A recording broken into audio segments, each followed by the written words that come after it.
What's up, guys? What's up? What's up? What's up? Now we have an upcoming fight coming up with Derek Lewis and Chris Daukaus. Who do you guys have in that fight? Now, if I break that fight down and I really go through the bass stacks of it, it's not really a pay-per-view worthy fight. Like, it's a fight night, right? It's a regular fight night. Let's see. It should be free. I mean, that fight should really be free because it's gonna bomb.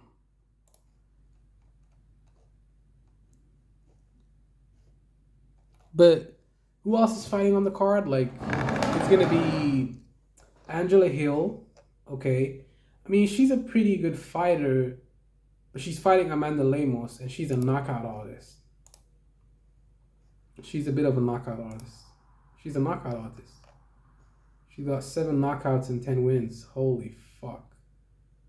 This bitch is a knockout artist and a submission specialist too. She's a black belt in Brazilian Jiu-Jitsu or not? Let's see. I don't think she's a black belt. But she's got multiple submissions on her record. So breaking that fight down, Amanda Lemos is extremely dangerous in the first round. I think she may even knock down Angela Hill in the first round, but Angela is a very versatile fighter, but Amanda's on a full fight win streak, and the odds are 3-1, right? Damn, those are some good odds, man. Like, I don't know if I want to bet on that fight. 10 loss, like, come on, Angela, you got 13 wins and 10 losses. But I mean, I might bet on her. I mean, she's a very good fighter, though. Like, even though she lost to Tisha Torres is top 10, one of the best. Ashley Yoder, she's a little bit, not really a good one. I think Amanda Lemos beats her. A good grappler will always beat Angela Hill. Like, a pretty good grappler will always beat Angela Hill. That's just my opinion. I mean, I'm allowed to have an opinion on here, but like, okay, I mean, you beat Ashley Yoder, and she's 8-8. She's 8 wins and 8 losses, and she's probably been cut from the UFC. So, yeah, I mean, Angela's kryptonite is really the ground game, right? So, okay, let's see. Who am I picking for this fight? Well, I don't really know because I need to first go back and watch a few of Amanda Lemos's fights, and then go back and watch a few of Angela Hill's fights, then make an assessment and really just think about it, and then think about the possible game plan that Angela Hill would have for that fight, and then think about the possible game plan that Amanda Lemos would have for that fight. Break it down, consolidate it, and then I can pick a fighter as the fight comes closer. It's fight week now, but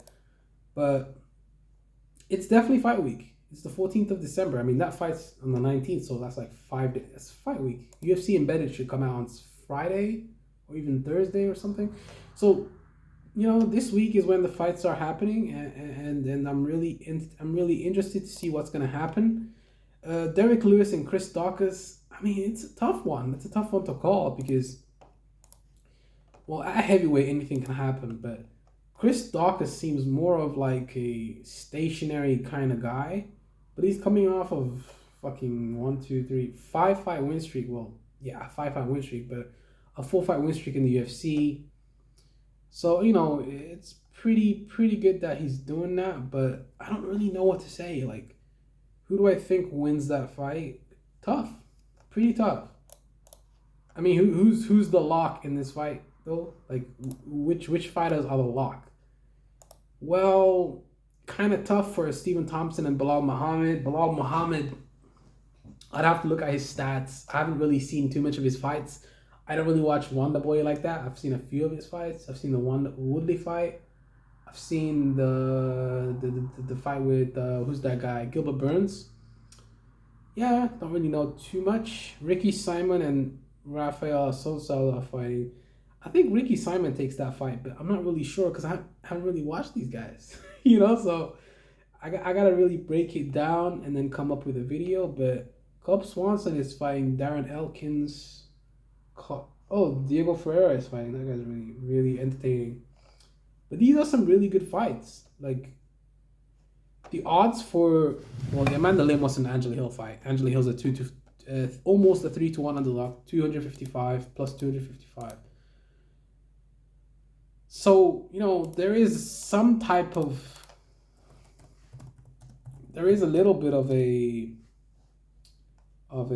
reason to bet on her, but do I think she wins? Tough one. It's a pretty tough one. Okay, let's see the odds for Derek Lewis and Chris Daukaus. So open betting right now is well. Daukaus is the favorite actually right now. Kyle Daukaus is the favorite. Holy, Kyle Daukaus is the favorite? That's crazy. That's crazy. Do you think the fight goes the distance? Well, it depends on the pace of the fight, obviously. And Lewis, he's not really that good of a fight. Like, I don't know. Like, because he could get like a big shot and knock him out if he comes on the inside. But yeah, tough one. We'll see what happens. But let's see the odds for Angela Hill and Amanda Lemos. I've already seen those, but holy shit.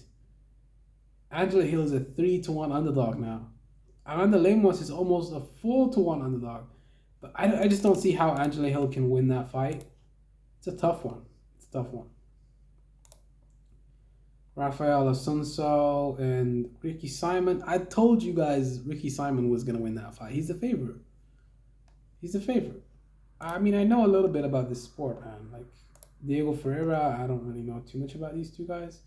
That's really a pick-em fight. Those odds are really close, minus 185 to 160.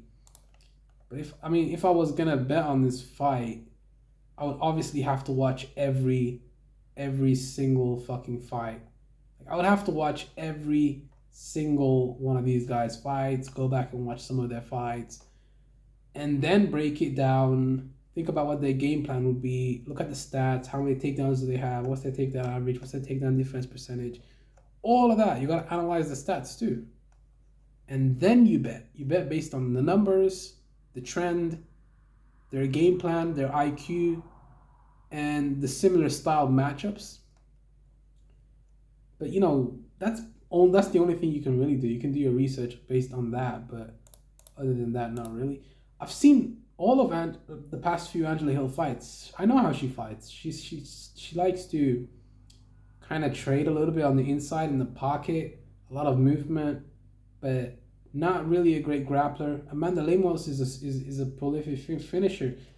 It's a tough one, actually. I would go with Amanda Lemos, but I just don't know. Like, is she gonna get the finish? Because Angela Hill's a pretty decent striker.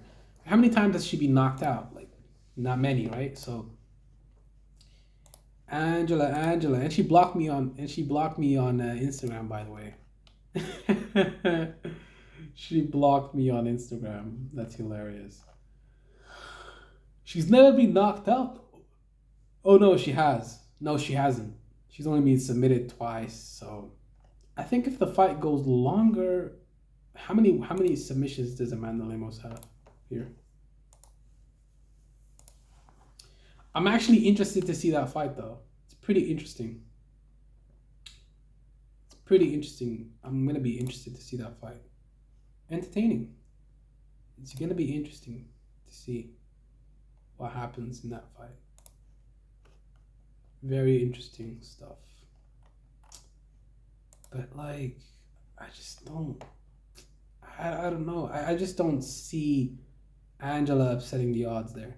Rafael Assunção, Ricky Simon. I guess I'm picking Ricky Simon. Diego Ferreira, Matthias Graham. I don't really know. I don't really give a fuck about those fights though.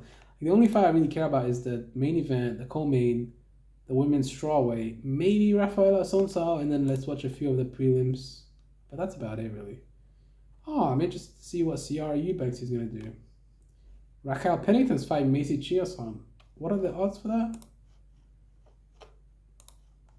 Let's see. What are the odds?